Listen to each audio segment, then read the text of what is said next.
Well, hi there. Hello. Welcome to the PitchGrid.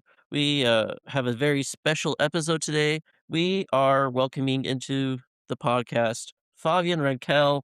He is a writer for The Athletic and is head of content at Kickbase, the new home for MLS Fantasy. Favian, thank you so much for coming on the show, man. Greatly appreciate it. No, thank you for having me on. It's truly a pleasure. I always love to go on all podcasts and all shows as I can because I actually started that way. I started as a podcaster into this industry, so it always feels like coming home for me. That's for sure. Oh, that's awesome, man. I've you followed me on TikTok for a bit, and it's awesome to actually know that I could actually figure out to contact you, and I greatly appreciate it.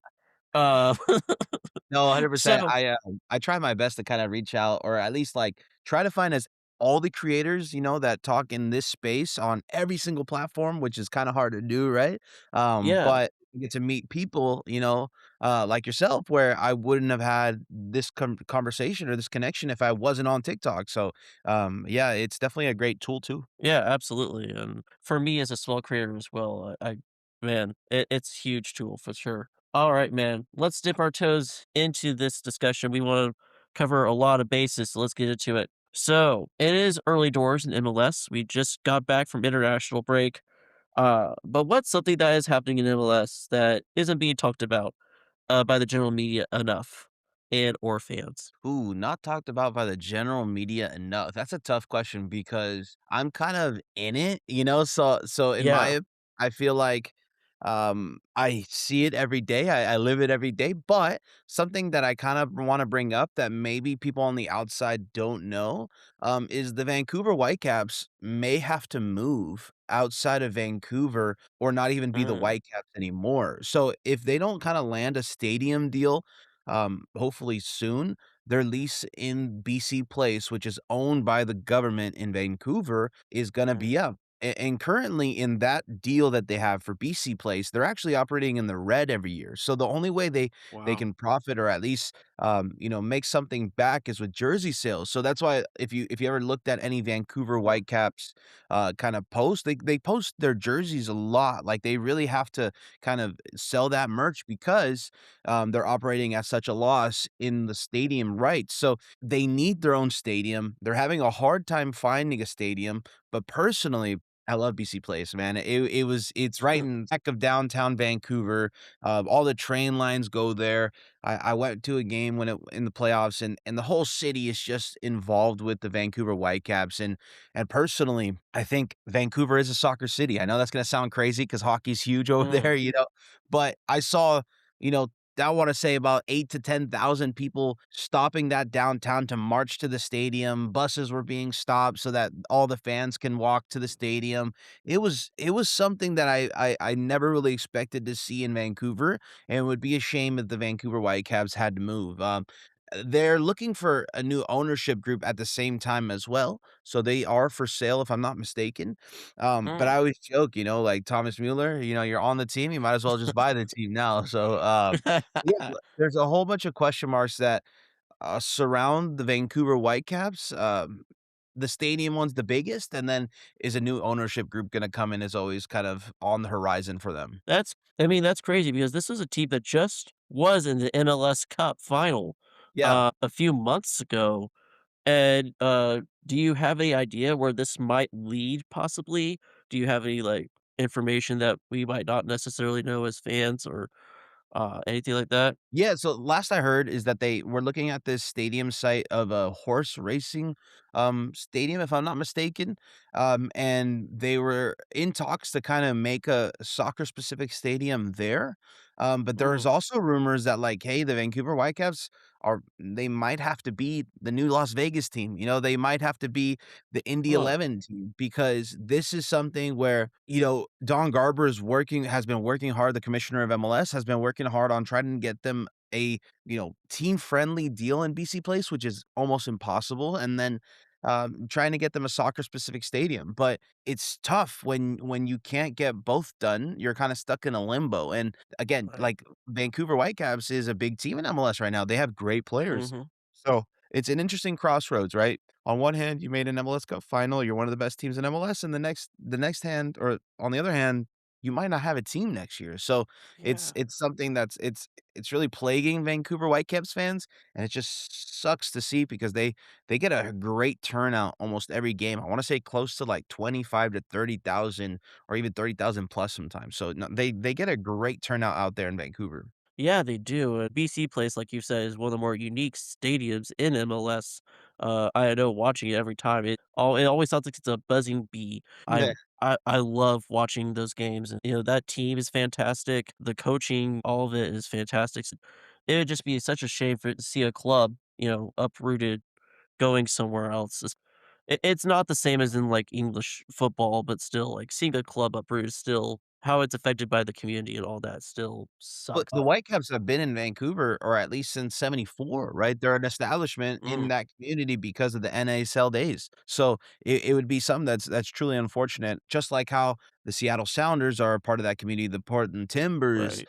the San Jose Earthquakes, they were all in the NASL before. So, yeah, they have ties to that community. So it's they need to get a deal done no matter what. Like, this needs to get done, either a soccer specific stadium, or something has to give on that. Is the current ownership I'm sorry, but this is just a fascinating topic. Is the current ownership, like, or, able to be able to get a soccer-specific stadium? I know those are really hard to get, and might be hard to get in Canada. I don't know exactly, but do you think that could happen? Or is that just seeming Yeah, like a far reach possibility at this point? it is possible. It definitely is because right after the MLS Cup, they dropped news that they were looking at a stadium site, and um, there hasn't been a true update on it, but it was in Vancouver proper, and it was already like a stadium zoned area. So it was something that it was, I would say, very enticing for the ownership group. This Mm, ownership group that recently purchased the team, or just sold the team, right? mm, They're trying to sell the team as of the 20 tw or December 13, 2024. So now the team has been on the market for 2 years. So it's something where they can't find a buyer either. So I think mm. the stadium site is really holding back this club completely. Yeah, it sounds like it. Wow, that's such a fascinating topic, Fabian, and I'm glad you brought it up. So let's shift to on the pitch. Is there any team and or player in MLS that deserves more coverage and why? Player in MLS. Or team? Shoot. Yeah, you know what's funny is, in MLS, there is a whole bunch of players that deserve more credit, but I'm Mm. gonna go with a guy who actually does get a lot of credit and is very famous, but I'm gonna go with Sebastian Berhalter. I think Sebastian Mm, Berhalter plays an extremely game in MLS. He just scored a game winner last night. Maybe mm, didn't have the best run of form with the USMNT, so a lot of people don't know how good he is. But in right. MLS, he's easily one of the best midfielders in the league. And now that I'm over at Kickbase, the new home of MLS Fantasy, he's our MVP in Kickbase. I mean, if you look at the points Wow, total of everybody, Sebastian Berhalter is above Messi and Son and Bouanga and all these guys who you would expect to be the MVP. that is crazy. Now, given our fantasy platform has 100 actions, so you don't have just the strikers getting all the points in our game. You go ahead and you have also goalies and midfielders. But yeah, Sebastian Berhalter is so involved in everything Vancouver Whitecaps on the field that he is our MVP. So I think just Sebastian Berhalter is playing a significant game and should deserve flowers and Mhm. should be in the MVP conversation when it comes to MLS MVP. Yeah, and I mean, Vancouver probably wouldn't be the team they are without him, to be honest. Right, Uh, eh, and he's a free agent at the end of this year, so, who knows where mm, he's gonna go. Of course, I think he's gonna go to Europe because when you're struggling to make the United States men's national team, you usually wanna be in the best club possible so that you can mhm. go ahead and secure a spot in those, I know the World Cup's gonna be gone by then, but the next cycle, he can definitely be a huge part of this team if he makes this World Cup too. Fascinating. Leading up, following up on that, do you have an idea where maybe he might go in Europe? Would it be Germany, where a lot of MLS players go, or Netherlands or England specifically? Yeah, there was a lot of, actually, there was some reports already that some championship sides were looking at him, Mm, in the, the EFL championship, but right. I could see definitely him making some move like an Aiden Morris where he goes to a Mm, championship team, but yeah, I still think that he's gonna go to Europe and be a set piece taker in Europe and go up from there, but, like, for example, Norwich is interested, Derby, mm. Watford, so a lot of championship sides. Those are some interesting sides as, we cover the AFL championship on here. Listen, hearing that, it's such fascinating to hear, these are sides that can develop and are on the ascendancy in a lot of ways, except maybe Watford, like Norwich and Derby have good managers that can really get the potential out of Seb Berhalter for sure, and Eustace and Clermont. Yeah, you take a look at Aiden Morris, who went to Middlesbrough, right? A championship side, but he plays significantly better for the USMNT than he did in the past when he was in MLS, that's for sure. Yeah, full disclosure, I'm a Middlesbrough supporter, so I was Yeah. very excited when we got Aiden. He has not scored a goal yet for us, but, he's such a solid player, and I love his work on the defensive side, particularly for us. Um, Pairing him with Hayne Hackney is really cool.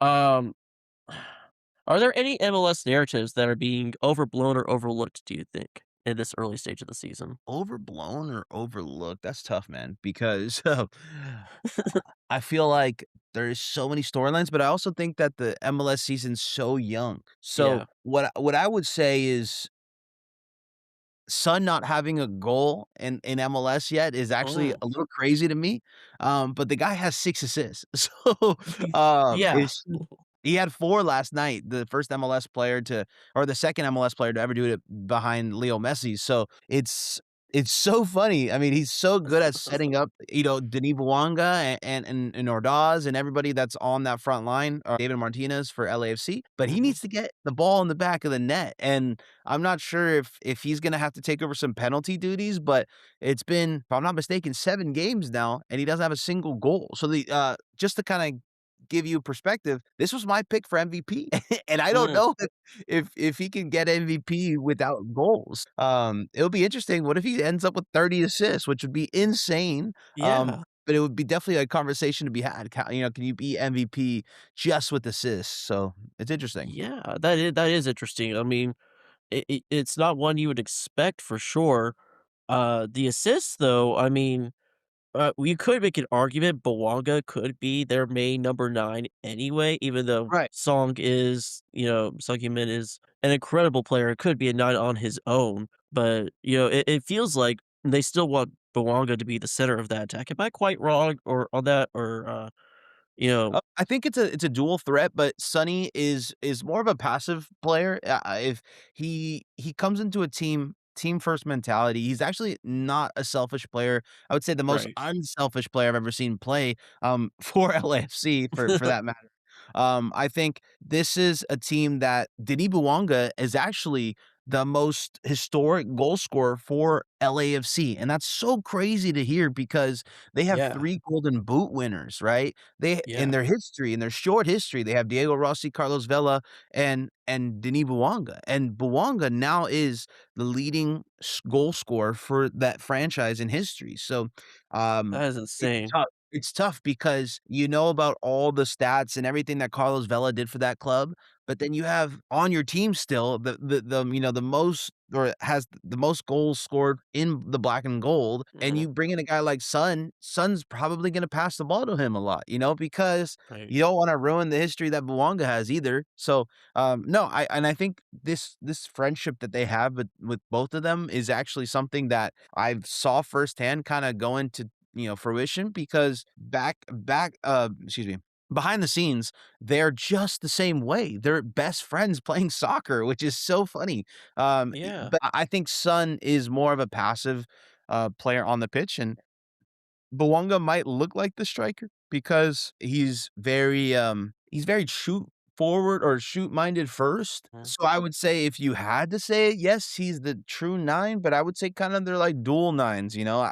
I wouldn't put mhm. it past Son to score the same goals that Bouanga does. That is fascinating. Real quick, who would you take? Vela, uh, Bawanga, or Rossi? Hey, man, this is gonna be a tough question because I know I'm gonna get it wrong, but for me, I've seen I wasn't covering MLS when Vela was going crazy, or at least I was a fan of it, I wasn't a journalist, um, Right. and I seen Bouanga score some crazy goals, man. I've seen Bouanga take over a CONCACAF Champions Cup match and score a hat trick. I've seen Bouanga put Club America, the best team in CONCACAF, on skates and have to get double teamed by them to get entrance into the Club World Cup. So I think Denis Bouanga is another level. I think he's the best MLS star that wasn't world class before coming to MLS or wasn't well known before Mhm. MLS. I think he's the best superstar that MLS has produced. I kind of like that answer actually,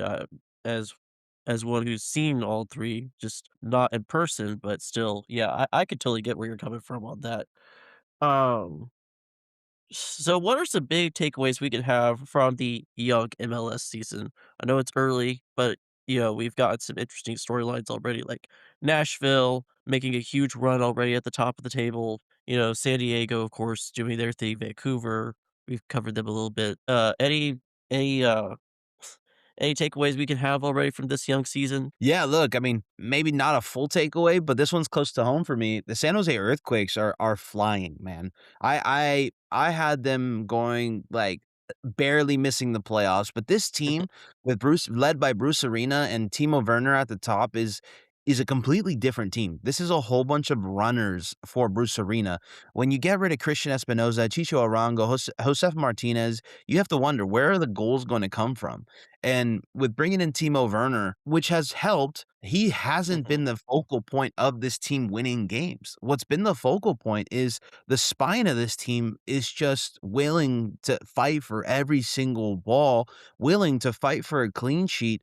And we've seen it on Kickbase's side that the defenders for the San Jose Earthquakes are playing out of their mind. And it's interesting to Wow. see because they're younger players, players that you wouldn't expect, maybe players you've never even heard about, but players that are willing to make those runs, willing to fight for every single ball that comes in. It's funny, you watch the San Jose Earthquakes and you see Daniel Muni, um, kind of jumping in front of balls like he's a hockey defender, and it's something that Mhm. I always find really amusing, like, just throw your body in front of all the balls, but, um, this defense is actually rocking, and Daniel's always been a Mm. good goalkeeper, but he's never been able to kinda put it together, and they just beat San Diego 3-0, so I Right. wanna say it now, but I think the Earthquakes are kind of the real deal. So, yeah, I mean, that's interesting. You bring that up because, of course, you're a well-known San Jose Earthquakes fan. You grew up as a Quakes fan in San Yeah. Jose. Uh, where do you like this version of this Quakes team, and how does it compare to, say, previous really good Quakes teams? Yeah, so personally, something about me is I'm a sucker for stars, man.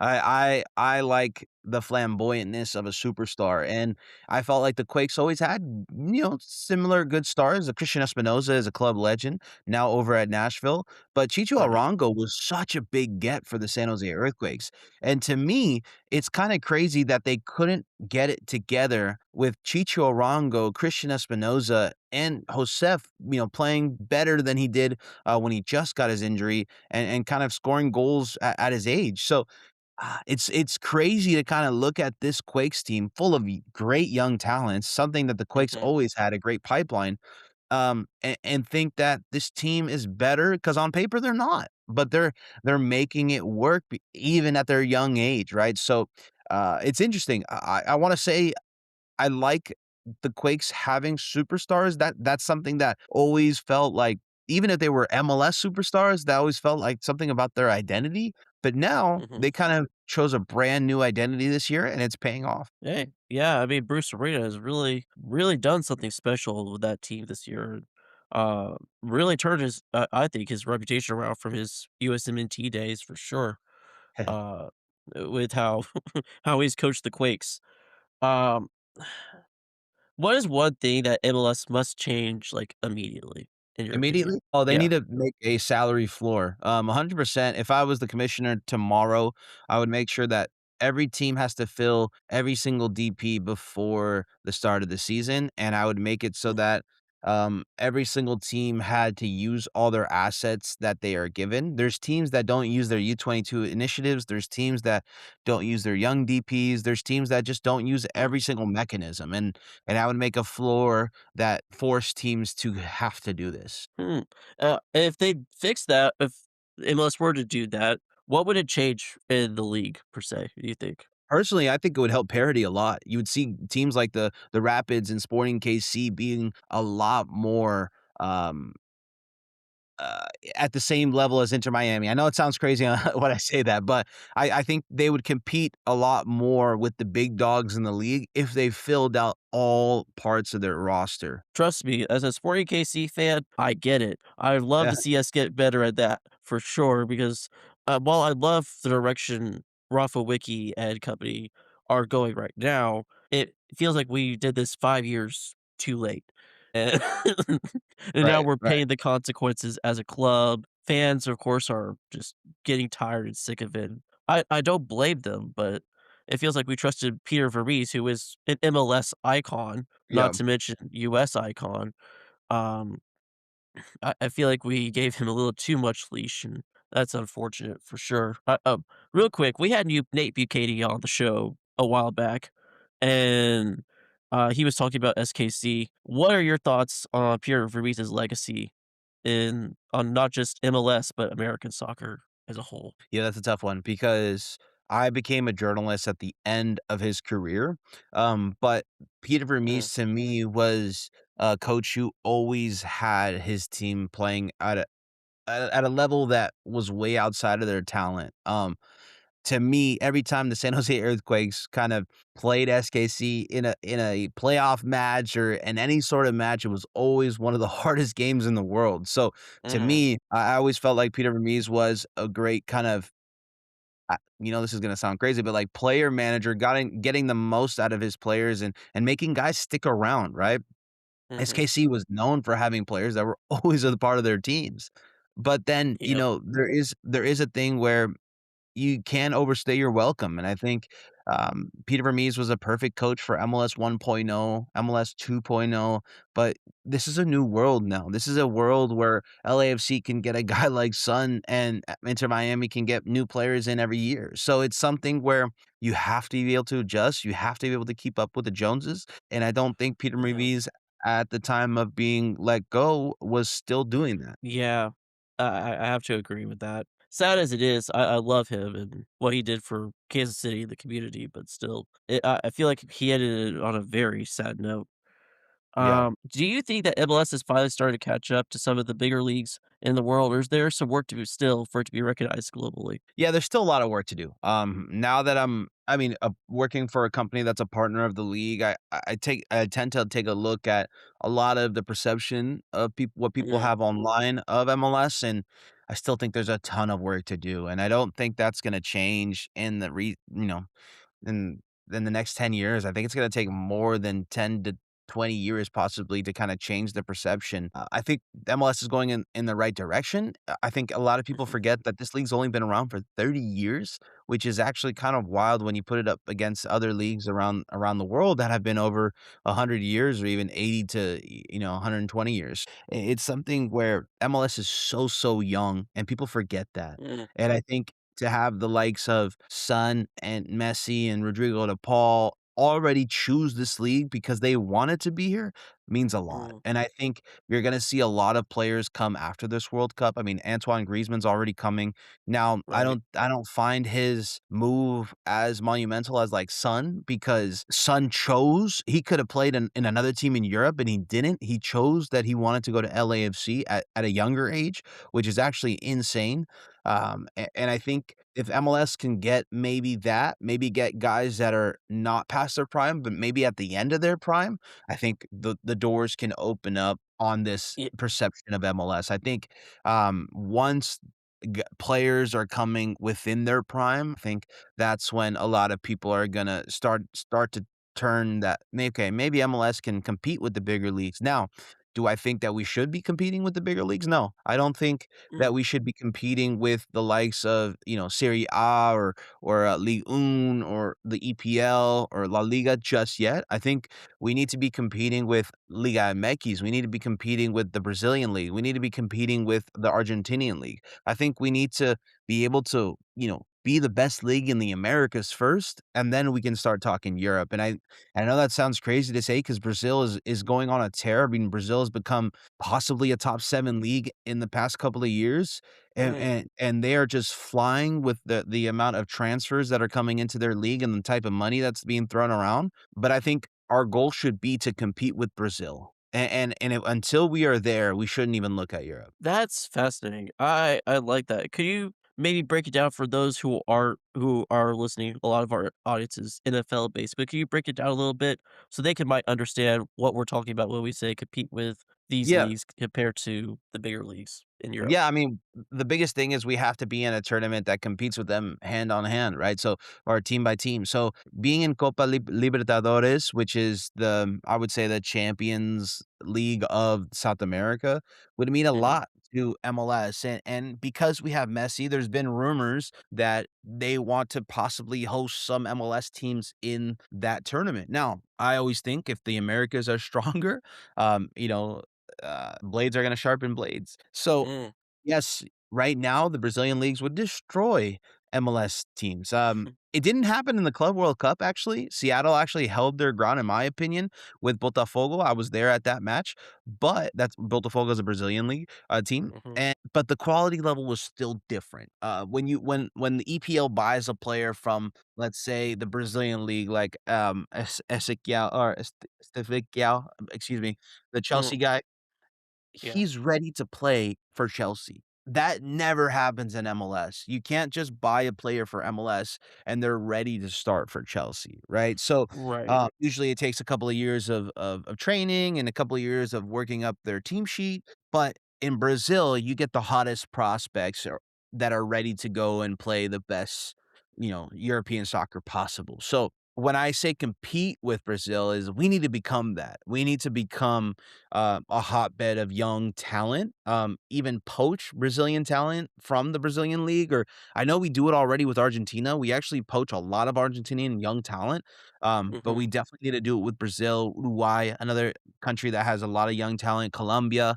I think MLS is doing a great job becoming that springboard for these players to go to Europe, but I think they need to do it even more. I think they need to compete with Brazil in getting all the looks from the European sides, and then once you're there, then you can talk, "Okay, how do we get these young players to stay here?" I know that's such a foreign concept for NFL fans where your best players move on to another league, right? mm, But as of right now, the place that MLS is, you just have to build up your league that way, and then once you're competing with the big leagues, then you can go ahead and kinda think, "Okay, how are we gonna keep this talent here?" You don't wanna get into a Liga MX situation where you can compete with the big leagues in terms of payment, and then your Mexican stars stay. Take a look at Alexis yes, Vega, a guy who was always destined for Europe, but the guy is one of the most highest paid Mexican players.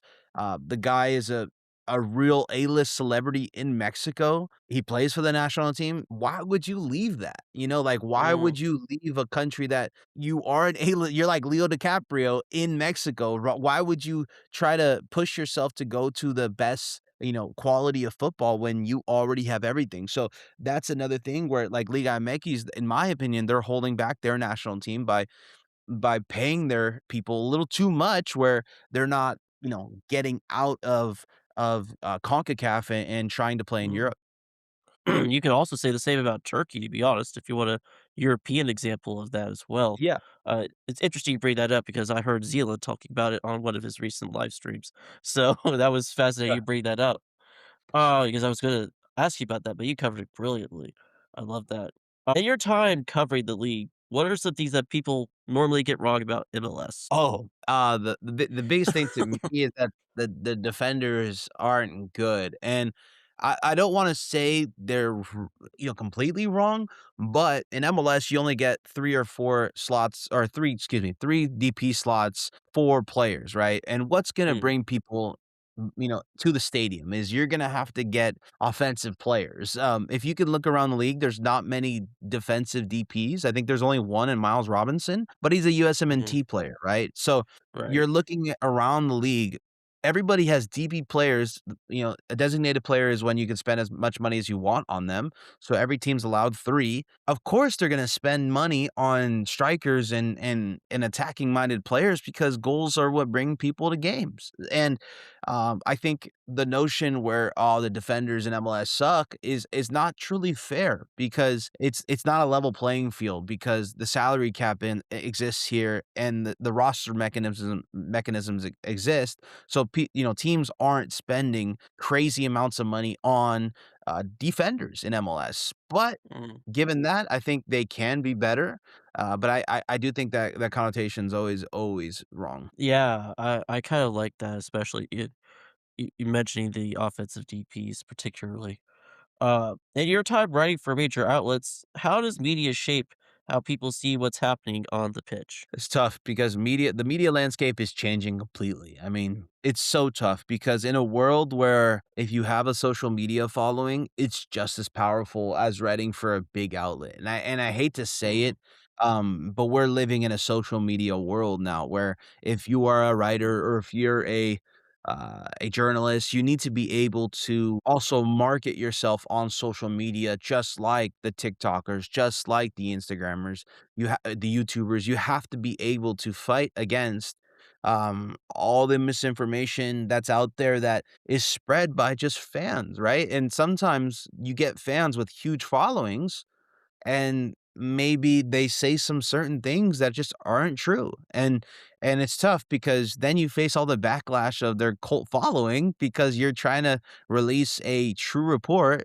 and maybe they're not happy with what you've found out and you receive the backlash. I know it happens all the time with Messi fans because there's a whole bunch of Messi stands out there and a whole bunch of Messi accounts that are huge who get all the following of their fan bases and they kind of attack on journalists sometimes. So mhm, when they say something that they don't like. So for example, a big one for me was Messi missed the All-Star game and he wasn't injured. And in the MLS rule book, he is supposed to be suspended if he misses the All-Star game because Zlatan was suspended when he missed it when it was his turn back in the day. very true. And if you want to go ahead and keep the same rules for every player, because Messi's just another player in the league, he deserves to be suspended for missing the All-Star game.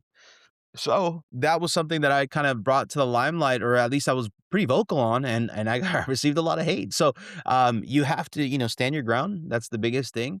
But the media landscape is changing. You have Mhm. to, double down on your information and the correct information and kinda go from there. Yeah, for sure.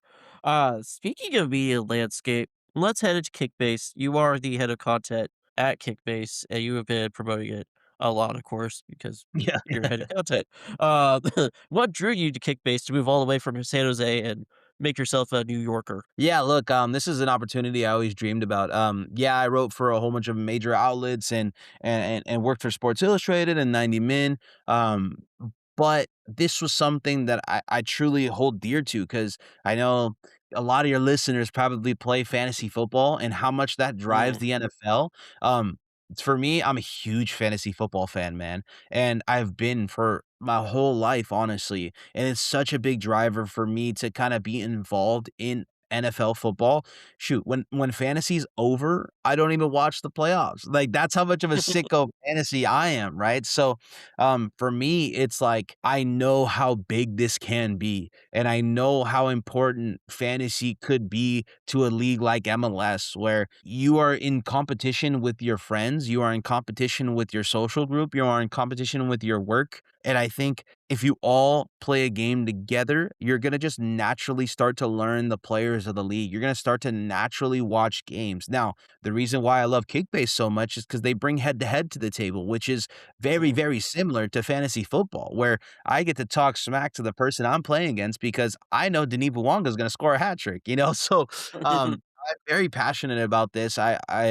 I brought Justin Ruderman, who's an MLS, soccer.com writer with me because we've had these conversations before, man. We had like, "Hey, bro, I really wish I could take over MLS Fantasy one day and make it a big deal." And then the opportunity came, and I was like, "Alright, well, it's time to put our money where our mouth is, man, and truly try to make this take off into something that's a vehicle to help the league grow." And I truly think that this kind of position, aligned with my ethics and my morals, where I Mhm. do find that this is a true kind of way to grow the game that's harmless, one, and also inviting in the other sense as well. So I think that this was kind of a perfect landing spot for me in my career, where I love doing player interviews for big medias, but shoot, man, we can just talk fantasy too. I'm always happy to do that. So yeah, no, that making the move from San Jose to New York is a big one, but for kind of a dream job like this, it was a no-brainer, that's for sure. That is really cool, I love that. So, tell us what Kickbase is like. How does Kickbase Yeah, differ from, say, Premier League Fantasy or an EFL Fantasy, yeah. or even the previous iteration of MLS Fantasy? And what does it bring to the table that, is missing in the space before previously? Yeah, look, I talked about it a little bit, but there's 2 kind of ways to play Kickbase where, you have an arena league where that's the league you are with your friends. It's very similar to, like, NFL Fantasy, Yahoo Fantasy, ESPN, where you're in a league with your friends and you choose guys to go up against head to head.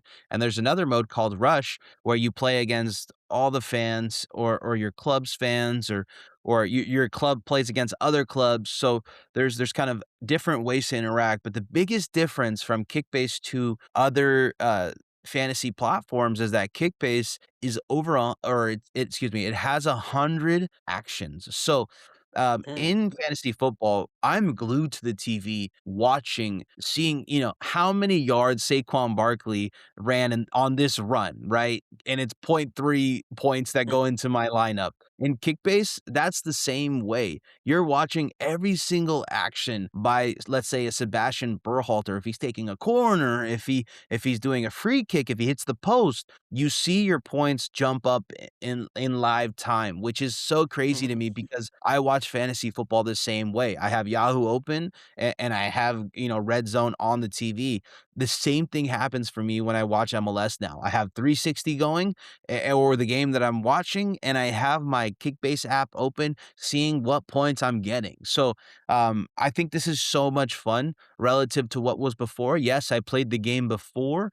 That was a browser on your computer. This is an app. I feel like this is a little bit more modernized for the new MLS user, because the MLS demographic is actually a lot younger than what you would expect than other sports leagues. If I'm not mistaken, their demographic is definitely from 18 to like 30. That's like their hot mm, zone, because they're a young league, right? So, I truly think that this is kind of modernizing the fantasy game, and I think Kickbase is in going in the right direction. Now, another thing that I love about Kickbase that I've never seen by any fantasy companies is that they have a team. Like for me, example, I'm here doing head of mhm, content. Like I've never seen so much MLS fantasy content out in the ether, where I can see where Julian Hall, the New York Red Bulls, striker that's possibly gonna play for the USMNT one day, saying mm. who he would line up from his team on his roster, right? So, this is something where we're Wow. trying to do something completely different. We're trying to do something that's really cool. We hired a videographer. We hired a whole bunch of, MLS sickos to kind of make sure the game's running smoothly. We hired my friend Justin, who's a MLSsoccer.com writer, now writing for us articles on the app. So it's something where we understand the community. We are actually a part of the community, in our own ways. Where this is not a company kind of trying to inject people into the community that have never been there before. This is a company that's kind of trying to grab guys who were talking about the league before, and then possibly help them to help the league grow even more. So I think Kickbase in the game is is so much fun because it's backed by Opta stats. So, you literally Oh, see Sebastian Berhalter hit the post, and I kid you not, in 10 seconds on your phone, you will get the points for it. So, wow. it's actually pretty crazy, and it's a lot of fun. I would recommend if anybody hasn't tried it yet, it's not too late. It's not like NFL fantasy where you have to start at the season. No, you can definitely hop in halfway, start a league right now with your friends. There's so many game weeks in MLS that who cares if you miss 6? Dude, that's got me pumped up, man. I kind of wanna Yeah. do it now. I was skeptical about it at first when I saw it, but you've got me hooked already. No, I know for a fact that it gets me going as an NFL fantasy guy. So, if it gets me going as a fantasy football guy, that's kind of like where I know that this could help MLS grow because fantasy football is Right. so big, and I'm in leagues with, like, all my photographers from around the league, and we're just talking smack, man, like, it's insane the amount of smack we talk about lining up Audrey and Mehdi, you know, like, Yeah. who? You know, like, you and we're all learning, it's actually really funny. That's awesome, dude. I love that so much, and Yeah. that is something I think that's been missing from MLS and probably honestly the EPL too, for example, what do you think about their fantasy gimmick Yeah, there? look, the EPL fantasy is the top dog, right? Like, it's the king of Right. fantasy when it comes to soccer fantasy. What's cool about Kickbase, though, is let's say you're not the biggest fan of MLS, but you like La Liga, we actually have La Liga as well. We actually Oh, have the Bundesliga as well. That app actually has multiple leagues on it. So, now I work on the MLS side of things. I also, work with people that are the Bundesliga, excuse me, and I work with people that are La Liga as well. So, let's say you are excited for a Barcelona game, you're a big fan of Yamin, and this match week, you wanna pay attention. You could definitely just hop on and play a week of La Liga fantasy. That's the coolest part too. wow, that I love that. So, does fantasy like Kickbase help change how fans watch, follow the game? Does it make them a smarter fan or just more engaged, would you say? 100%, it's made fans I don't wanna say it because they're not dumb. 100%, the MLS fan is actually one of the smartest fans I've known because they've always Mhm, had to fight through the weeds to kinda get their information. They've always had to be on social media to get any information of this league, so the MLS fan is not dumb, but I'm starting to see it's maybe informing the casual MLS fan, the person that maybe went to mm, 1 or 2 games a year or maybe knew that Messi plays in the league, knew that Son plays in the league, but now they all of a sudden know about Sebastian Berhalter, and Sebastian Berhalter is the best player in Kickbase, and he's playing for the USMNT in the World Cup. That's so awesome, like, now I have someone to root absolutely. for. Now Diego Luna is a guy who's gonna play for the USMNT, and now I can line him up in my Kickbase. That's so sick, so I think it's informing a lot of fans that maybe dabble in MLS to know who's really killing it. I mean, for example, like Julian Hall, I talked to him last night. He's an 18-year-old out of the New York Red Bulls Academy, probably gonna play for the USMNT, has 5 goals already in MLS, is one of the most popular players in Kickbase that everybody lines up. That possibly wouldn't happen without fantasy, all these people Mm, kinda knowing him like that. wow, I love that. Do you think fantasy like this could help improve people's understanding not only of soccer, but of just, like, MLS in general? 100%. I think if you know the players that are in the league and then you know who's performing well, for example, if I kind of bring up right now the top 25 performers in MLS, you would be shocked to think that wait, Messi's not number 1? Like um Messi's actually number 2 right now, and I think that right there would just show you, like, okay, I need to know who these other players are that are around Messi because Messi's the best in the world, but if they're performing similar to Messi, I should be taking a look at these guys in MLS, and I think that is definitely informing, um, a lot of people about MLS a lot more, and I actually think once you know about the players in the league and the superstars in the league, then you start to dive deeper into what this league offers and how does your team get these guys or how does your team add more of these good players and what processes do they have to do to get them. So Mhm, I've actually always had that idea even as a reporter. I've always been kind of known for trying to talk to superstars a lot, like, as much as I can, because if you amplify the superstars in this league, then there's more eyeballs that get to be seen. So, the same thing goes for fantasy. I think if people start to see that, wait, this guy's outperforming Messi every week. Who's this Anders Dreyer guy? I think Mm. that will entail eventually make you understand the league a bit more. I love that because I'd love to see more NFL people migrate to the game of MLS and maybe abroad because that's how I started. I grew up a Sporting KC fan, eventually branched out to Europe. So I'd love to see that happen.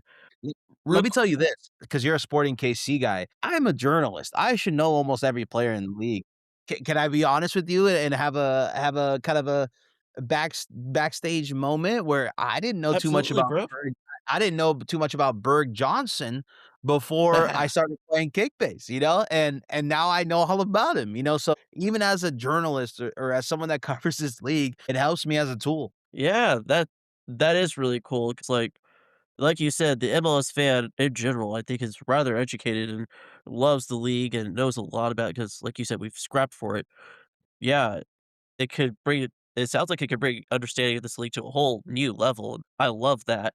Ear Let me tell you this, early I know because of fantasy football, I know who practices on Wednesday and Thursday. I'm a sicko, man. I'm looking Yeah. at, videos of Joe Burrow trying to walk, like, I'm expecting this level of fandom and sickoness to come to MLS with a vehicle like MLS Fantasy. Absolutely, that's what I would love to see too, personally, 'cause if you bring that kind of commitment to it, it ultimately bleeds into the passion the fans have, and we love to see this game grow more and more here in the States. Uh, what have you seen in the early days of Kickbase MLS partnership that people you've kind of touched on it, but people enjoy about the platform that you've talked to about it? Yeah, honestly, a lot of fans that have come up to me in person have told me that they've actually enjoyed playing with their friends and family more than anything. Mm, Head to head was something that was kind of foreign to a soccer market, or at least mhm. to MLS fantasy, and the pride and joy they get beating their friends and family like a fantasy football is something that they always tell me that they enjoy doing. Now, they also tell me at the same time they enjoy the rush challenges that are weekly challenges because a lot of time in soccer fantasy, if you forget to set your lineup one week, you're kind of cooked. So, Yep. this is something where you can, hop in and hop out of fantasy. You don't have to like, let's say you forget one week because you're busy. You don't have to worry about it. You can just hop in the next week. So that's something that they really enjoy. That there actually is no penalty for kind of going into challenges every week as well. Wow. I love that. And yeah, it's like my own personal experience. I tried EPL fantasy this year for the first time. Dude, it is the as confusing as all get out. I can't I couldn't get the transfers, all that, like, my word. I get the general concept, but like the whole it's more complicated than I thought it would be. And this sounds so much more relatable for me. Well, we Uh, don't have that yet, but what we're in talks to do is, of course, we're a team. We're always kinda listening to what the fan base wants.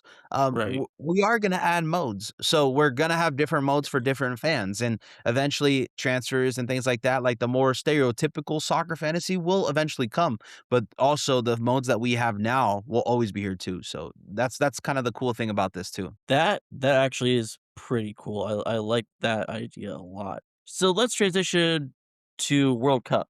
Because now that we have all the World Cup qualifying is done, finally the full field is set. What stands out to you about the teams heading into the World Cup? Any team, all the teams now. Yeah, this is tough, man, because this one's so tough to me because everybody's already saying that Spain's gonna win this World Cup and no one else is gonna Mm. try to beat them. But hey, man, I actually think the opposite. I think it's another favorite, but I think Argentina is gonna go back to back. I think Argentina is Mm. still a strong team. I think Argentina is going to be a team that knows how to chop up games, how to make games uncomfortable. They're gonna find a way to make players double, take about possibly touching them. They're gonna fall down. They're gonna get fouls. They Yep. know how to win in the Americas. They know how to deal with this heat, which a lot of European teams don't. right? So, Mm, uh, I have my eyes on Argentina. I think they still have the talent. They still have the main guys there. They can go back to back and go for another run. I think Spain will get very close, but I still think they lack a bit of. I think they're too youthful. I think they lack a little bit mm. of experience in these big, excuse me, events and these big tournaments. So I'm excited for this World Cup. I think it's gonna be something that captivates soccer in the United States. I think there's gonna be issues with it, like we're already Right. seeing with the tickets. But I think overall it's gonna be a great time here in the United States. Yeah, for sure. What storylines do you expect to dominate the coverage at this tournament coming up in the summer? Yeah. Yeah, look, if he's not already in the mainstream, I think Yamin is gonna be the next face of soccer. Mm, I thought Holland was gonna be that, but it seems like Yamin is taking over. And I mean, like, he's gonna be on the level of Steph Curry to an American. I think he's gonna be on the level of fandom and fame of these the biggest superstars in the United States. And he's almost gonna overtake kind of like a passing of the torch from Messi and Ronaldo. And I think this World Cup is gonna show us that. Now Mbappe is a very famous player and a player that mhm, a lot of Americans already know. They might know his name, they might not know his face. Now, I think with Yamin, you're gonna get a combo of both. I think this guy is mhm. flamboyant enough. I think this guy is uh, superstar-esque enough where he's gonna, capture the American eyes, and I think that he's gonna become the face of soccer after this. It I wanted to elaborate onto this a little bit more. You mentioned Mbappe. It feels like after the World Cup, last World Cup, it felt like we were saying this about Mbappe, what you're saying about Lamine here, how Yeah. he was gonna be the face of soccer, and it feels like he hasn't quite delivered like we thought he might have. Why do you think that is? Is it, like, his whole thing with PSG, Real Madrid?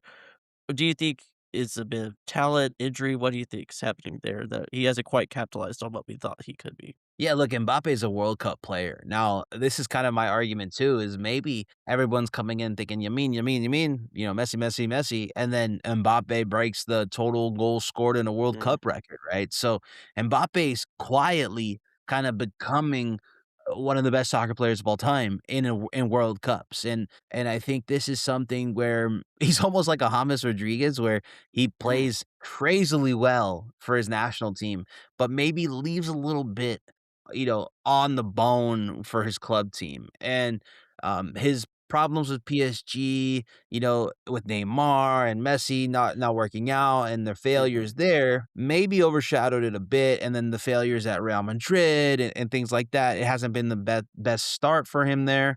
I truly do think that he can come back into the mainstream. I mean, he's still fairly young, if I'm not mistaken. I think he's let me take a look at this real quick. I think he's like, let me see. Yeah, 1990. He's 29 years old. So he's definitely, yeah, entering his prime. I think this is something where this World Cup is his prime World Cup. So he should definitely mm, ball out, needs to ball out. But the thing about Yamin is like he's 16 years old. Like this guy yeah, or he's like really young or 18 years old now, but he's really young, like this is kind of wild. Mbappe was young too, but he wasn't like capturing the world of soccer that young. right, for sure. Yeah, I like that because, it was just it's something that's fascinated me because, Lamine has garnered a lot of attention, rightfully so, due to his world class. It's just fascinating to hear that, knowing that we had the same discussion about Mbappe just 4 years ago, crazily enough. Is there a team you're higher on than most people out of this World Cup besides Argentina? That I'm high on. I would be biased here. I think Uruguay can turn some heads this World Cup. I think, they Uruguay is a team that historically plays up to their competition and plays down to it as well. I Mm, think Uruguay can be a side that's a dark horse because just in their nature, they're tough to deal with if you're a good team. They're gonna play Spain, and if I'm not mistaken, if things go the correct way, they're gonna play Argentina in the quarterfinals. So this is a team that mm. could potentially, pull some upsets in this World Cup, and I think can find themselves somewhere in a semifinal again if they just, really kind of hone in that dark horse energy that they usually have. As a Uruguayan yourself, could you maybe tell our audience what this World Cup means for the country of Uruguay and you Uruguayans in general, because not many people know about Uruguay, and it's of course, it's football history and all that, so Yeah. go on to that a little bit. Yeah, so Uruguay is the country who won and hosted the first World Cup. They also won the 2 Olympics that were before the first official World Cup. So, FIFA wanted to go ahead and have a tournament, but they couldn't afford it and they couldn't host it. So they kinda piggybacked on the Olympics. And Uruguay famously has 4 stars on their jersey, where a lot of people think they only deserve 2 Mm, because they only won 2 FIFA World Cups, but even if, you know, they weren't FIFA World Cup hosted, they were kinda piggybacking on the Olympics. The Uruguayans kinda always believe that, those count, so there's a big politics there too. So, but this is the World Cup before, it gets played in Uruguay because the next World Cup after this in 2030 is actually gonna be the 100-year anniversary. So, I would say this World Cup is maybe a little different for Uruguayans. The golden generation is there of no longer, which was Luis Suarez, Edison Cavani, Diego Forlan, where this team was known for crazy, you know, good players, and it's a country of 3,000,000. So we always make a joke back home where it's like, yeah, we're really good at exporting beef and soccer players because that's all we do, you know? So um this is a country where soccer is in their blood, and I mean that. From the first World Cup to where they are now, every single time they wear La Celeste, which means the sky blue, um, it's a different feeling than playing for a mm. club. I love that. We love hearing that kinda stuff here because we want to give Uruguay a voice that it normally would not get, and that's Yeah. why this podcast is here. So I love hearing that kind of stuff. Which teams are getting too much hype coming to the World Cup or not enough that you besides, like, the ones we've talked about already? Honestly, the USMNT might be getting too much hype, and Thank you. this is something that's a little crazy to me because this should be their golden generation, right? This should be, a team that is better than the last team that was in the last World Cup, right? But when you see Fox Soccer or not Fox Soccer, excuse me, FS1 and Mhm. ESPN try to talk soccer, and then they say the most important people of the next World Cup, and they put, Chris Richards as number 17, it's like, Oh, "Alright, no. alright, we need to calm down, guys. It's obvious you guys don't talk soccer often, you know? We need to relax here."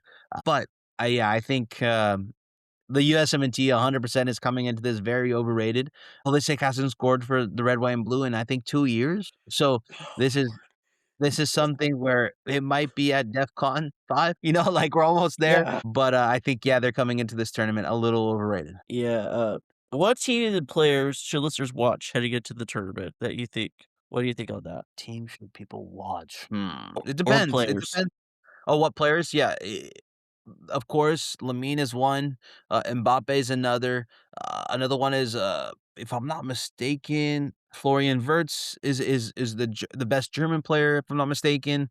Um, Mm, Harry Kane is possibly gonna be, he's scoring goals like crazy in Bayern, for England. Phil Foden is another guy who's always does well for England. mm, From the mm, last I don't really think there's any teams that are kinda, newly good, if I'm gonna be mm. honest with you. So the same names that you watched in the last World Cup or the last Euros or the last Copa America are still gonna be the most prominent names in this one. Alright, can you touch on the debutantes of this World Cup? We've got a lot coming into this one. We got your Curaçaos, your Uzbekistans, for example. What do you think this could mean for them? And then I wanna get into Italy because, of course, that's the big money headline lately. Yeah, to be honest with the debutantes, this World Cup has more teams ever in a World Cup history, right? Mhm, There's a lot more teams in this World Cup, so it means a lot to these teams.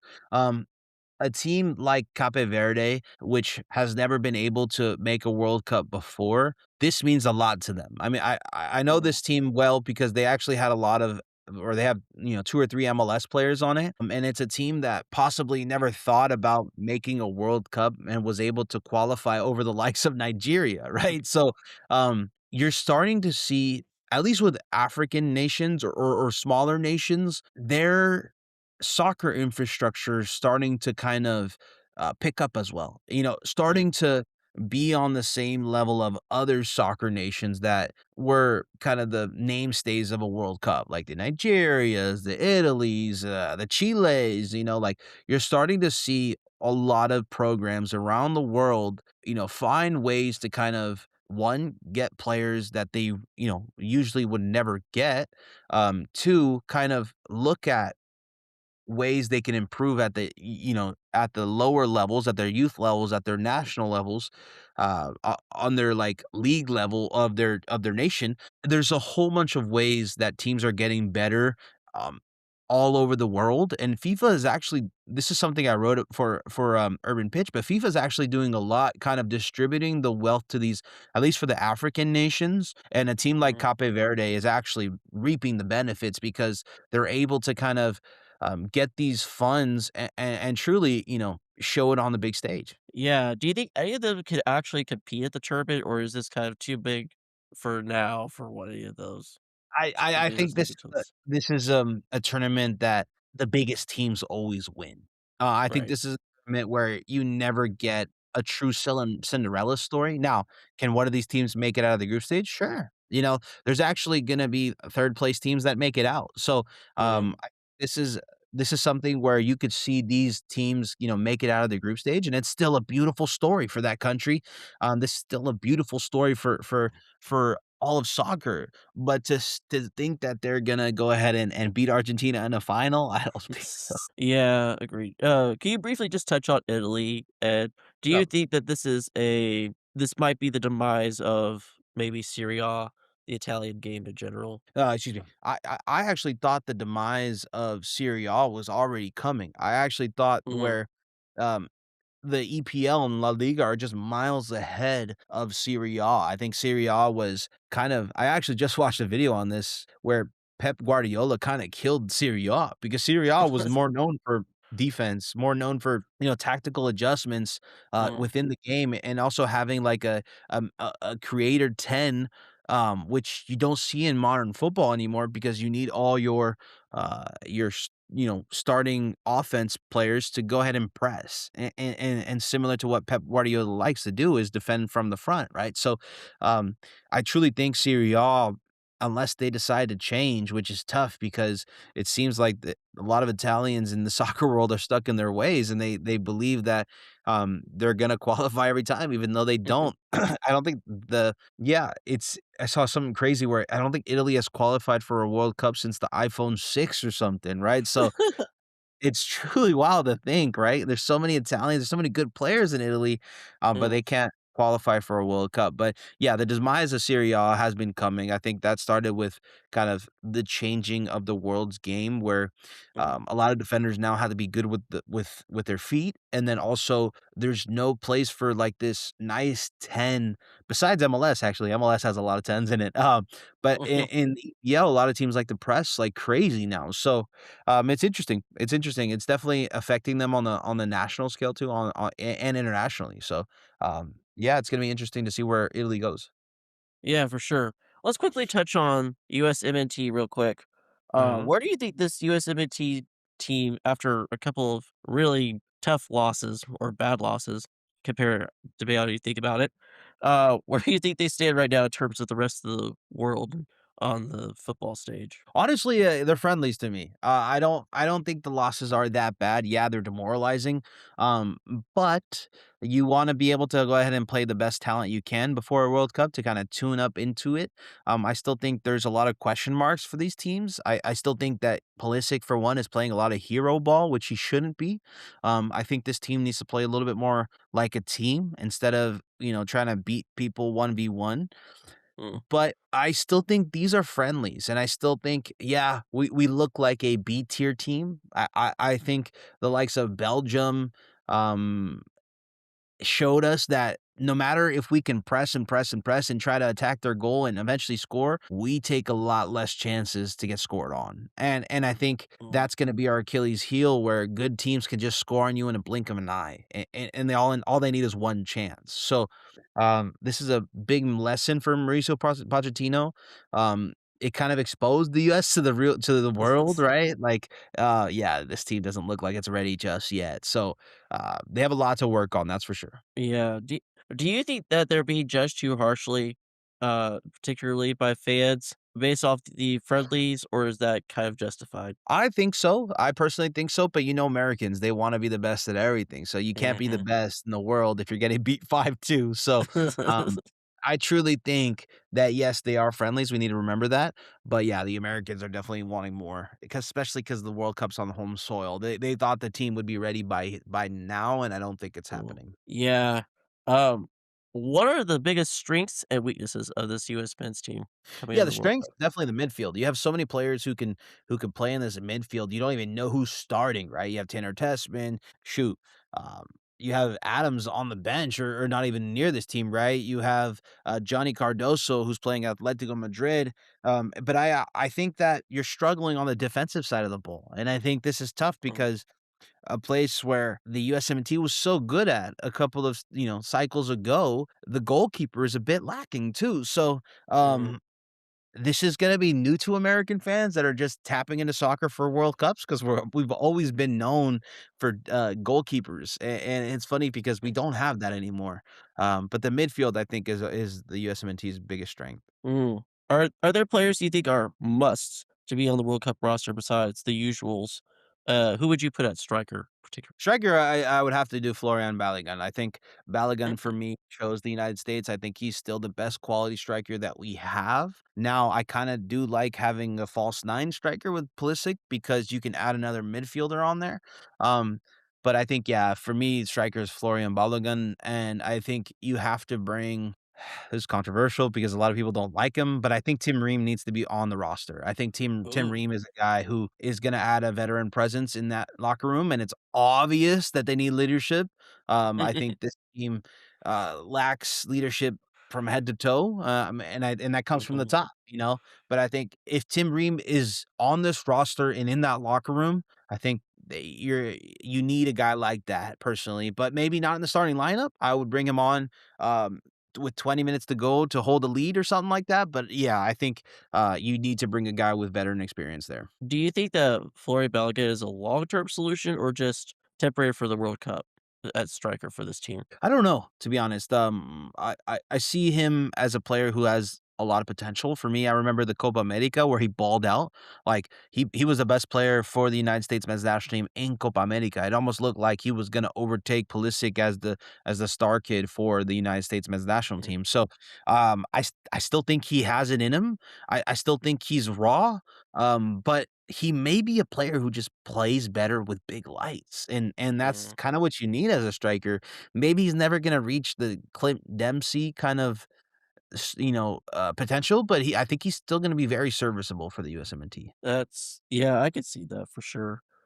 I wanna get by these 2 real quick because 'cause they're kind of the same question. How far could this team realistically go at the World Cup, and what would define a successful tournament for the US? Yeah, I think this team could definitely make it to the round of 16. I think the round of 16 is a goal that is very, very doable, and I think a lot of people would be happy with the round of 16. Now, if they make a quarterfinal, that's something where it's like, "Whoa, okay. This World Cup was a success if they make a quarterfinal," I think. Yeah. Yeah, for sure. We've had several people say they could go to the semifinals, and that feels like a reach to me, but, the Yeah. optimism is always there, hoping we could do well.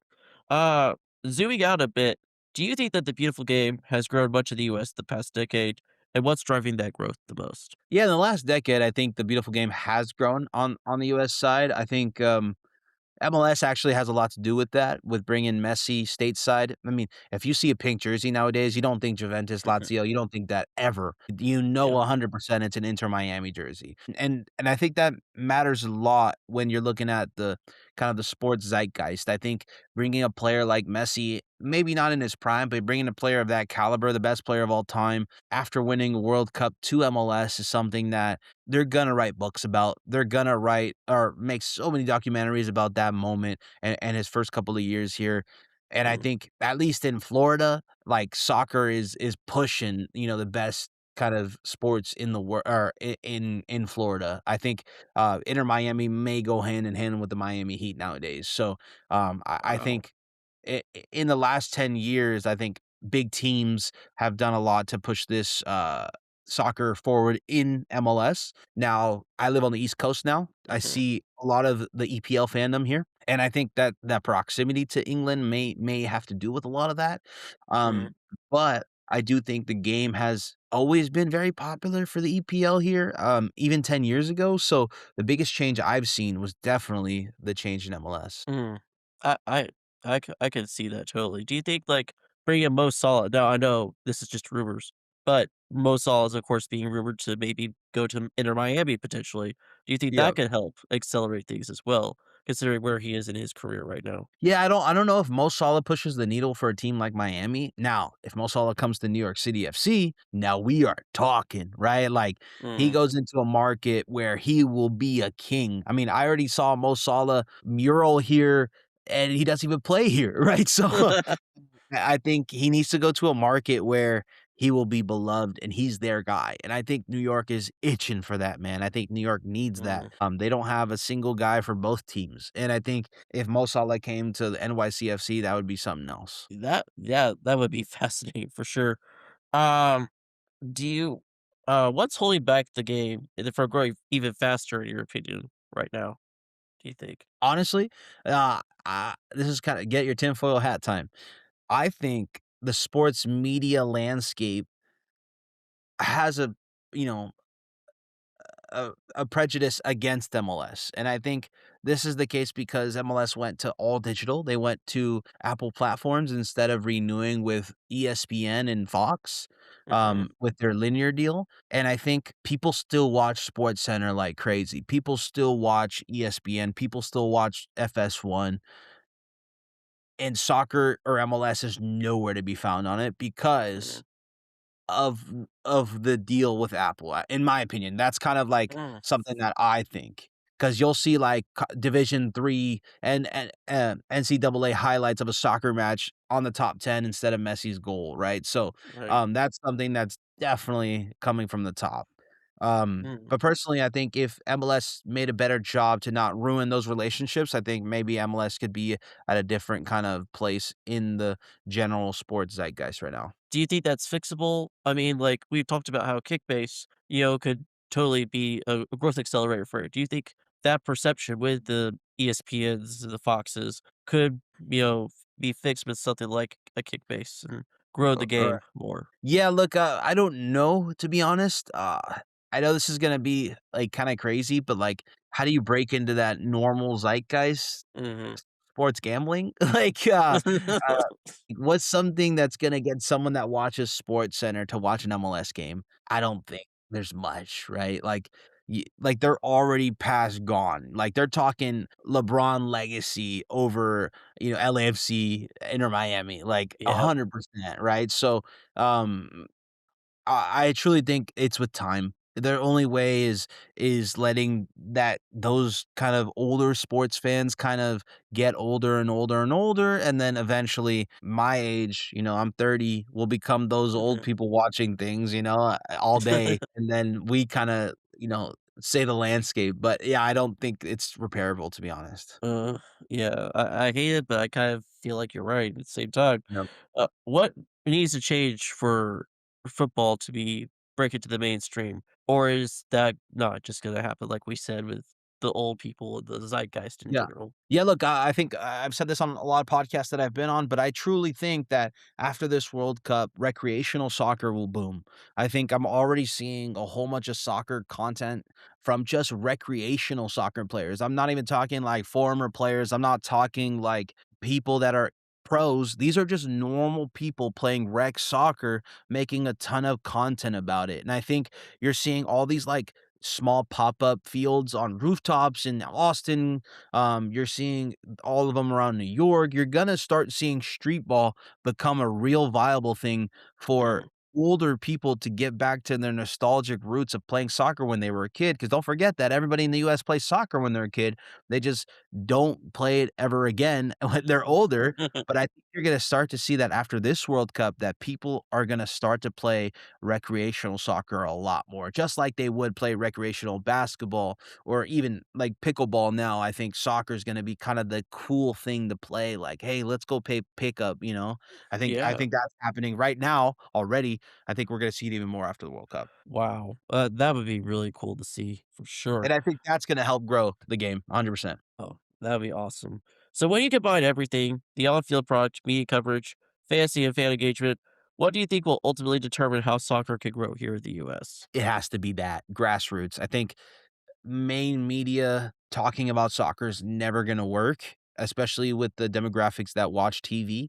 I think soccer's always been linked to a sport of immigrants, so it's something where you have such a polarized, country anyway with political topics. You're gonna have to just get the youth. You're gonna have to get, the grassroots movement to kinda grow this sport internally, and then you're gonna get those kids that played soccer when they were younger to be MLS fans, and then once they're MLS fans and then they turn 40, then okay, we could start to talk about soccer being one of the main sports. But I think it's happening right in front of our eyes. I just don't think there's gonna be a big jump. Yeah, that's fair. I like that a lot. All right, let's head into our fan segment. We asked you, the fans, to bring us your hottest takes, your hottest questions, and we put that into the pitchback. Favian, we were going to put you into the pitchback for the first time as a guest. First question from Answer the Call, good friend of the show. Who will win the World Cup? Rapid I think we fire. already said it. I think I already said it. I think Argentina's gonna win the World Cup. I think that one's an easy one for me. Yeah, I was gonna say France, honestly. Ooh, okay. I still think they've got a lot of the same personnel that did it last time, and honestly, I don't think much has changed from last time, and, you know, that's just my personal thoughts. I could totally see where Argentina would totally come into that. Uh, at Springtrap Fazbeev 20 asks, "Is the USMNT in a too little, too late situation where they got the right talent and right coach, but with the World Cup nearing, there hasn't been enough improvement?" Do they have the right talent though? Like this is the delusion of USMNT fans, I think. Like we don't have the talent that even Italy has, right? Like, let's be honest here, like, we don't even have the same talent that I mean, like, right now, I could name England, France, Brazil, Argentina. There's 4 teams right there that have more talent, right? I would even say Uruguay may have more talent because they have Federico Valverde, they have Darwin Nunez, right? They have, like, these players that have produced on big stages. I don't think we have that just yet. I think Pulisic is a bit overrated, and I think we, are gonna compete, we're gonna do okay, but to think we're actually gonna try to win this World Cup is beyond me. Yeah, I kind of agree with that. It's interesting you bring this up because we had Abe Gordon from Atlanta, who's 92.9 The Game on the show, and he was saying that we have no world-class players, and that Yeah, just took me aback a bit, but thinking through it, I kind of agree. well, Like, like, Pulisic would be our closest Jedi too, I would say those 2 are our biggest world-class maybe players, right? So but it's not like we have a we don't have Lamine. an Mbappe. Yeah, exactly. Yeah, But that LeBron James of soccer is actually what people think of when they think Pulisic, right? Because they don't watch soccer, but they watch Pawn Stars. mhm. Yeah, and Pulisic feels like he's finally started to wind down on that career too, unfortunately, like we've talked about. At Birchwood Vampire, who do you think has the biggest over and underperformers in the championship, this EFL championship this season? You're gonna understand why he is asking this in a minute. EFL Championship. Ooh, that's tough. You'll Is understand why Wrexham he's saying there? that in a minute. Is Wrexham there? Like, can we say Rex? No, Patrick Agyemang is on Derby, right? Dude, Yes, I he haven't is. seen any championship games, to be honest with you. Let me see here. Excuse me. You're good, brother. Who's gonna win it this season? Any overachievers, underachievers that you might have on your mind. I would say Wrexham, right? Being in 6th, Yeah. that's kinda crazy to me. Derby, right? Derby was kind of in the gutter a couple of years ago, and now they're kinda in the top 8. So it's interesting. Norwich kind of being down there so far down is kind of shocking to me too. Look who's at the relegation zone. Yeah, Leicester, right? So Yeah. it's interesting to kind of see Leicester all the way down there again, right? They're going back Yeah. down. Um, but they're only 1 point away, right? How many games do we have left? 5 or 6 left. Five. Dang, they play 45 games. See, this is Yeah, how much I know. 46, yeah. My God. Yep. Yeah, but Welcome to the EFL. if Leicester can avoid, being in the relegation zone, that would be great for them. But West Brom too. West Brom Yeah. is close to being relegated as well. That's interesting. Yeah, so here's why I said you're gonna understand. This is from a biased point of view, but with the steps forward Birmingham City have made the last 2 years, do you think we'll be in the Prem by the time we move to our new stadium? Yeah, I don't think so. I think this Tom Brady effect on Birmingham isn't that strong just yet. There could be a possibility where what's funny is like both of the starlets are in this division, Wrexham and Birmingham.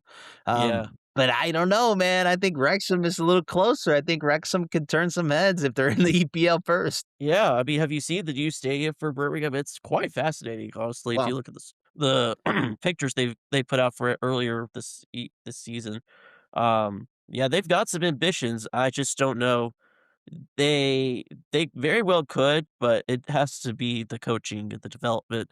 Because in the EFL Championship, it's so brutal every year. You think you could be good one year, you're in the relegation zone the next. right. So, it's just brutal, and that's English football for you, man. Um, Fabian, thank you so much, my dude, for coming on. This Yeah, has been a of course. blast of a conversation. I love this completely. Do you have anything you'd like to plug, and where can people find you, man? Yeah, you can find me at Fabian Renkel on all platforms, and then you can also see my work at Kickbase MLS. So, yeah, if you're on the fence of playing fantasy soccer, try MLS. It's a lot of fun. Absolutely, man. You've got me wanting to check it out for sure. Uh, Yeah. Guys, thank you so much for tuning into another episode of the Pitch Grid. We are on YouTube, Spotify, Apple. Go hit the subscribe button, ring that bell so you never miss another episode. If you're listening on Spotify or Apple, just give us a rating or a follow. It goes a long way to let people know you enjoy the show. And until next time, uh, we will bring you more context, analysis, insight into NFL and the world of soccer. But until then, stay sharp, y'all.